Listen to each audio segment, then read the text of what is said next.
আজকে তৈরি করব আমি মিষ্টি আলুর মুসমুসে ঝুরি। আর এই ঝুরিটা খেতে খুবই ভালো লাগে। ঠান্ডা ঠান্ডা বৃষ্টির দিনে এরকম মিষ্টি আলুর ঝুরি বিকেলের নাস্তা হিসেবে খেতে ভালোই লাগে। এই ঝুরিটা বানানো খুবই সহজ আর অনেক দিন ঘরে সংরক্ষণ করে রাখা যায়। চলুন তাহলে রেসিপিটি শুরু করা যাক, আর এই সম্পূর্ণ ভিডিওটি দেখার আমন্ত্রণ রইল।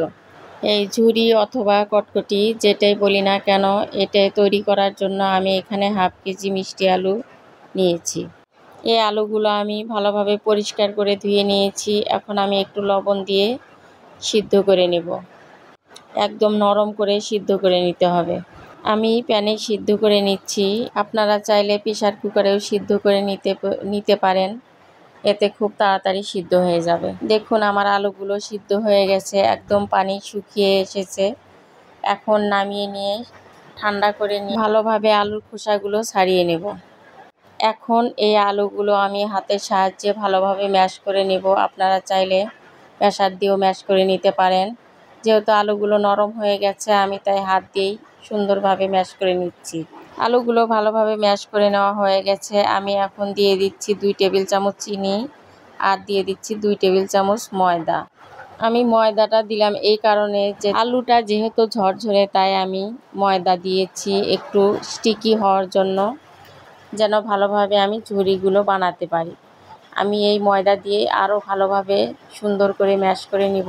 নিয়ে এই রাইস কুকারের এই ছাঁকনি দিয়ে আমি এই ঝুরিগুলো বানিয়ে নিই। আপনারা চাইলে বোতলের ভিতরে তুলেও এটা বানাতে পারেন, আবার ঝুরি মেশিন দিয়েও ঝুরি বানাতে পারেন।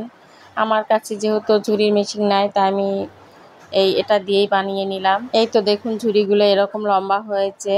ময়দাটা দেওয়ার কারণে কিন্তু এরকম একটু লম্বা সাইজের হয়েছে।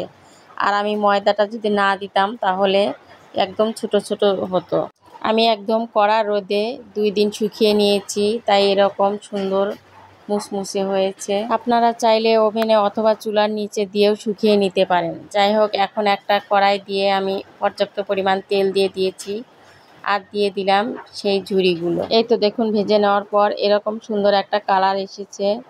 আর এই ঝুরিটা খুব কম আঁচে ভাজতে হবে, একদম মিডিয়াম আঁচে।